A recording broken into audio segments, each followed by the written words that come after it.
Good afternoon, guys. Today is New Year's Eve. That's right, it is December 31st. Never did I ever think that I would be where I am today in 2016 with 2017 literally right around the corner. Now, as you guys know, 2016 was a big year for Redline.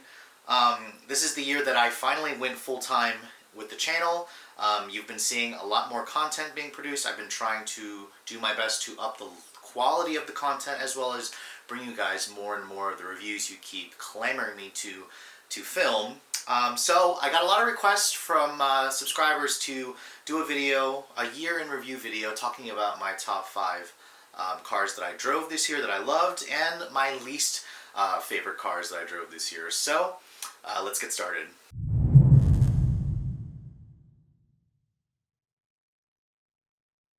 So I tend to like to start with the top 5 things that I disliked the most. It's just the kind of person I am. I'd rather deliver bad news first.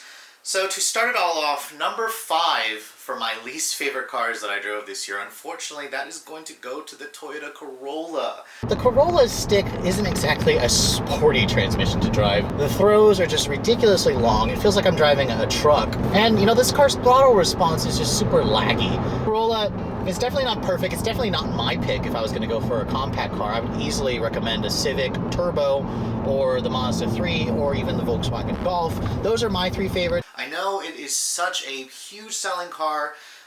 If you watch my review of the car, the full Redline review when I drove the car out in California, it just didn't really stand out in the way that other compact cars that I drove this year felt. It just felt like yesterday's economy car.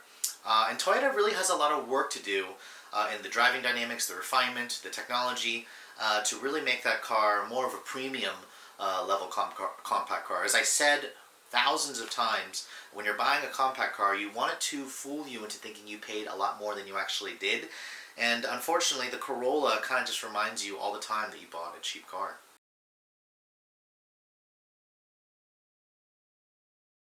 Number 4 for my least favorite cars is the Kia Forte S. The steering is electric power steering assist. It's got the typical Hyundai Kia numbness. The seats, these are the cloth seats that come standard on the S model. The cloth material for me is a little on the cheapo rental car-ish side.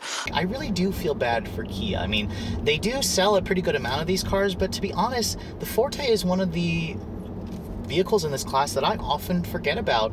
Now, the Kia Forte was just refreshed for 2017 in the hopes of keeping it competitive with all those fantastic small cars out there. And unfortunately, the one that I had was a new trim for 2017, and it just, again, felt like the Corolla. Like yesterday's economy car that constantly reminded you that you bought a cheap car. Now, Kia did throw in some nice features in it, but the engine, the transmission, and the overall driving dynamic feel just reminded me of an economy compact car. And that's definitely not the case with one of my favorite cars that I drove this year.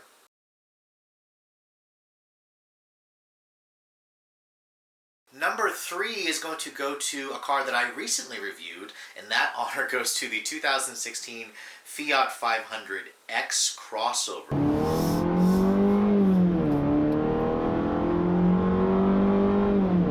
This car is definitely sluggish, crude engine. It just reminds me of 4 cylinders from 5-10 years ago.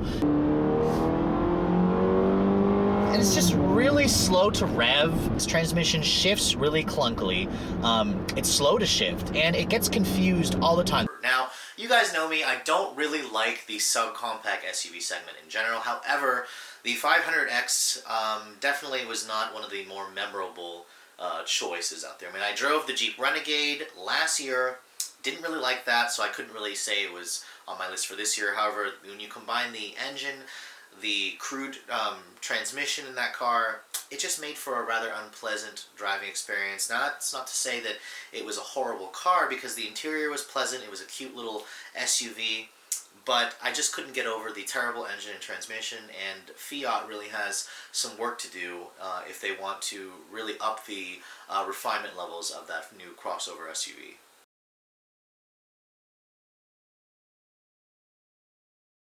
Moving on to number 2, that honor is going to go to the Kia K900 that I had early this year. One thing I'm not terribly liking that much is the shininess in this interior. The shifter here is basically ripped off of BMW. It's also pretty boat-like. The body moves around a lot, the ride's really soft, but pillowy, a little too soft at times. The car kind of floats around. Those of you who missed the Lincoln Town Car, this is definitely your ride. Now this is Kia's flagship car. This is their big rear-drive luxury sedan that tries to go after BMW 7 Series and Mercedes-Benz S-Class owners. Now, Kia's pretty ambitious for targeting them, and the K900 is a pretty fantastic car if you can overlook the Kia badge. However, when you factor in the price, which is like around $66,000, its looks, which look okay, but it seems like it's a mismatch, a hodgepodge of a lot of manufacturers that the company kind of stole the design language from. It's super soft suspension that kind of wallows over bumps that kind of gave me car sick over certain stretches of highways, and its handling, which is just reminds you of Lincolns and Buicks from 20 years ago.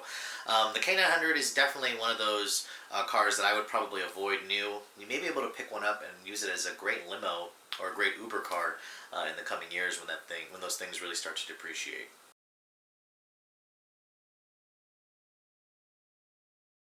And finally, last but not least, my #1 least favorite car that I drove in 2016, and that honor goes to the Buick Encore. This particular one that I'm driving just has the standard 1.4, the old one with 138 horsepower, and when you put your foot down, it's slow. It's gonna get going. All right, there we go. Okay.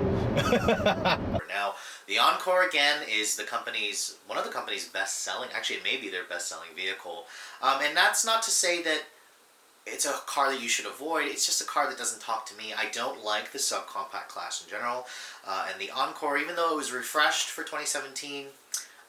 It's just a rather unpleasant drive for me. The seats were uncomfortable. I didn't like the egg-shaped profile, the look of it, and I also didn't particularly care for the price of the one that I drove. It was a relatively expensive car because it's a Buick badge, so they're trying to make it a little more premium. And I just think that Buick really could. I'm hoping that Buick, when they redesign it, they make it look a lot more sleeker. They make the engine and transmission a little bit more refined.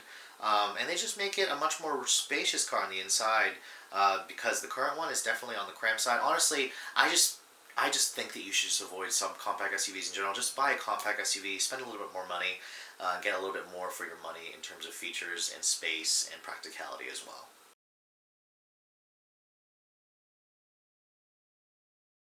So on to the good news. What were the top 5 cars that I loved in the year 2016? Now, you guys know I drive a lot of cars, so for a car to make this list, it has to be very memorable. I mean, it's tough when people ask me what is my favorite car that I drove this year, because there's honestly too many to choose. And the way I actually do it is I'll probably actually go through all of my videos on Redline reviews and just kind of see, oh, okay, this one talked to me, this one talked to me. However, these 5 always came to mind every time I thought, man, I really miss driving this car. I would love to have this car for a longer period, just to see what it's like to live with on a day-to-day basis. So, to start off, let's talk about my #5 pick, and that honor goes to the new Honda Civic hatchback. Important question of the day is, how much stuff can you actually fit in the trunk? Now, Honda claims that the hatch actually has the most cargo capacity in the class. The sportiness is back. I mean, Honda has basically found their mojo. They found their magic. So there are times where I was driving this thing where I seriously had so many people stop and ask me about this car because it looks like an SI. And chirping into second is pretty easy to do with this car, despite the fact that it has 18-inch wheels.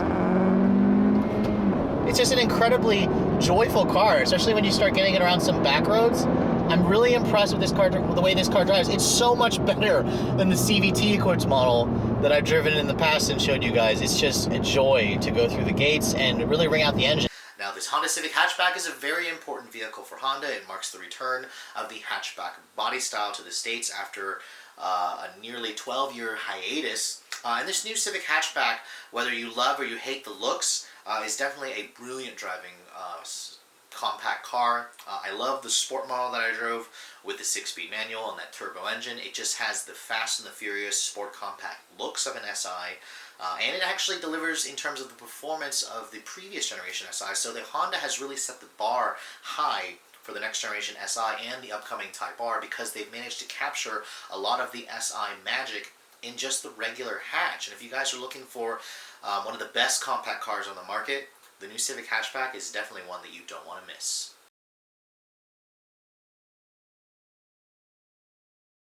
My number 4 pick for my favorite cars that I drove this year goes to the 2017 Audi A4.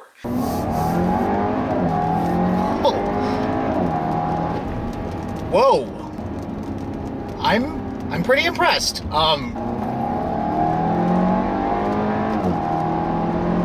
Wow, and it's so smooth too. This is very smooth. This definitely has topped the class in terms of the base motor offerings. Audi virtual cockpit display here. I mean, I'm gonna go back to the nav setting here. You can see that is Google Earth that puts it right in your line of sight. Now, you guys know that Audi is definitely been a brand that a lot of US consumers have put high on the pedestal in terms of your shopping list, and the new A4 definitely deserves to be there. This is a compact luxury sedan that really delivers on a lot of good qualities. You have beautiful styling, you have a roomy interior, you have a fantastic 2-liter turbo engine, and a 7-speed dual clutch automatic transmission, which if you guys watched my video, the first time I floored that thing, I was mighty impressed. It really pulls a lot harder than a lot of its Turbo 4 competitors. And the interior with that virtual cockpit display just wowed me. It blew me away, and added a price that is quite reasonable for this class. And you're looking at what I think is one of the best compact luxury sports sedans that money can buy today.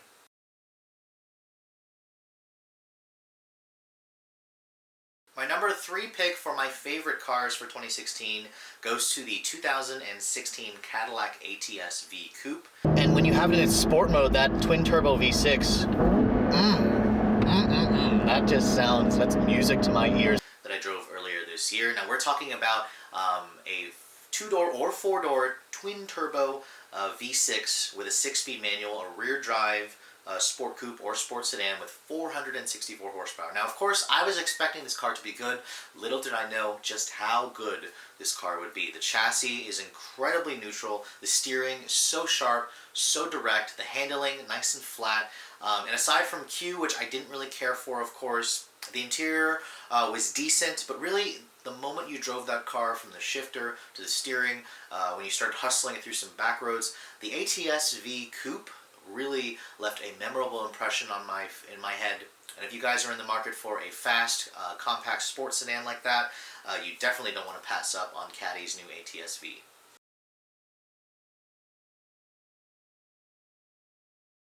My number 2 pick for my favorite cars this year goes to another Cadillac, and it's the one that I just recently had. It's the 2017 Cadillac CTS-V. That's right, the big brother to the ATS-V.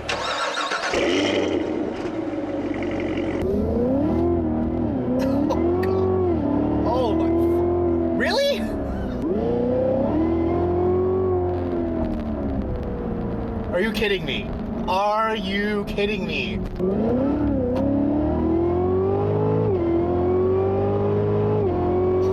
Oh, holy crap!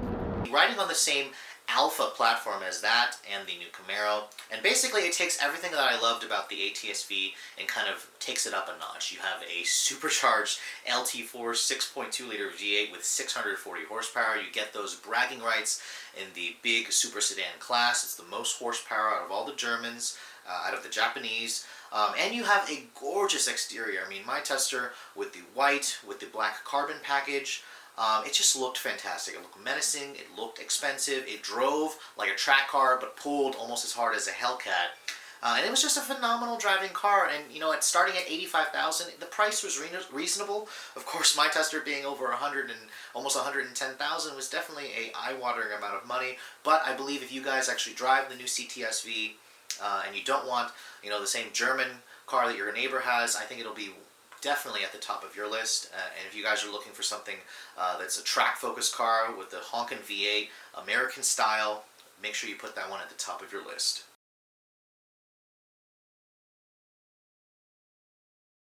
And of course, last but not least, what was my most favorite car that I drove in 2016? Well, That honor goes to the 2016 Chevrolet Camaro SS.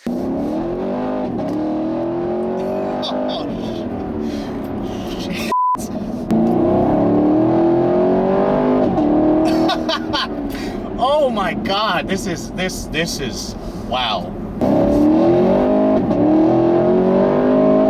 Oh wow. Oh my God. Whoa, this is fantastic. Wow. Now, you guys know me personally, I never really cared for the Camaro in the past. I really didn't like the 5th generation model, the one that they used as Bumblebee in the Transformers movie. However, when GM redesigned the Camaro this year, my God, they made it just ungodly. It is such a good car, riding on the same alpha platform as the ATS-V, the CTS-V. You're talking about a chassis that is just incredibly neutral, incredibly balanced. You have a LT1 6.2 liter V8, which makes all the right noises. It is the same engine from the Corvette.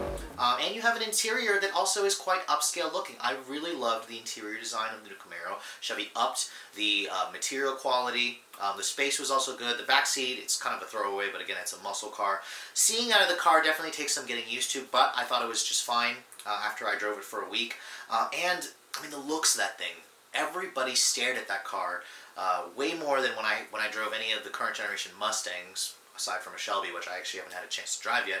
But, I mean, Chevy only makes it better for 2017. You have the new 1LE coming out, or already out, and then you have the upcoming ZL1. So, I mean, again, if you guys want the ultimate Camaro, Chevy just literally keeps delivering the goods. And it's a car that I definitely will always keep in the back of my mind as cars that I miss driving for 2016.